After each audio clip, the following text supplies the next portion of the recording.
আল্লাহ রাব্বুল আলামিন আমাদেরকে কেন সৃষ্টি করলেন এটাই যদি আমরা জানতে পারি তাহলে স্পষ্ট হয়ে যাবে আমরা আল্লাহর সাথে কি ইনসাফ করব।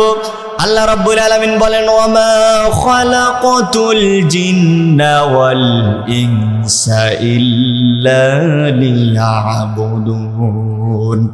আল্লাহ রাব্বুল আলামিন বলেন আমি জিন এবং মানুষকে সৃষ্টি করেছি, সৃষ্টি করার পিছনে কোনো কারণ নাই, একমাত্র কেবলমাত্র তাদেরকে সৃষ্টি করার একটাই কারণ, সেটা হলো তারা যেন আমি রব্বুল আলামিনের ইবাদত করে, এই জন্যই সৃষ্টি করেছি।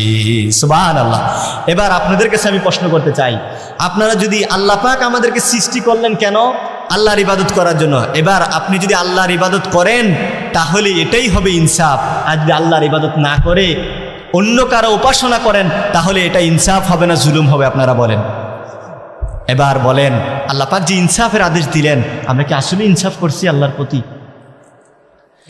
শুধু জুলুম হবে না, শুনেন, আপনি যদি আল্লাহ ছাড়া অন্য কারো ইবাদত করেন তাহলে এটা হবে শিরক।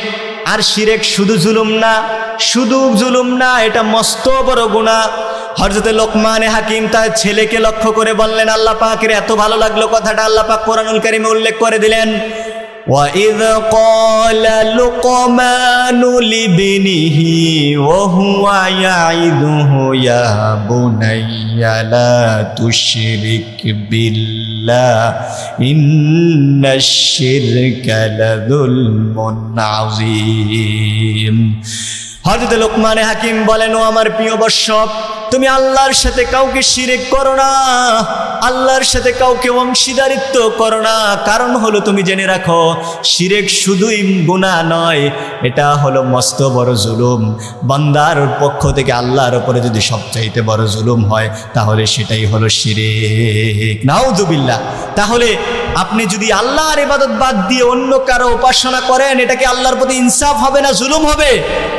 শুধু জুলুম না, বড় জুলুম, বড় জুলুম। এজন্য আল্লাহর ইবাদত করতে হবে। আর যে ব্যক্তি আল্লাহর সাথে সাক্ষাতের তামান্না করে সে কখনো আল্লাহর সাথে শিরক করতে পারে না। আল্লাহ রাব্বুল আলামিন বলেন, ফামান কানা ইয়ারজু লিকাআ রাব্বিহি ফালইআমাল আমালান সালিহাও ওয়া লা ইউশরিক বিইবাদাতি রাব্বিহি আহাদা।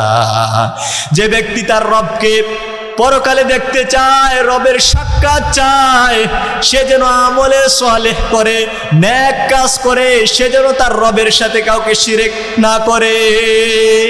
আপনি যদি পরকালে আল্লাহকে দেখতে চান, আল্লাহর দিদার চান, যে আল্লাহকে কোনোদিন দেখেন নাই, আল্লাহর সাক্ষাতে তামান্না করেন, তাহলে আপনি কোনোদিন আল্লাহ ছাড়া কারো উপাসনা করতে পারেন না, ঠিক কি না?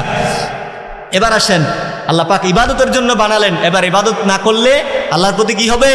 জুলুম হবে। আর ইবাদত করাই হবে আল্লাহর প্রতি ইনসাফ, আদল। সুবহানাল্লাহ।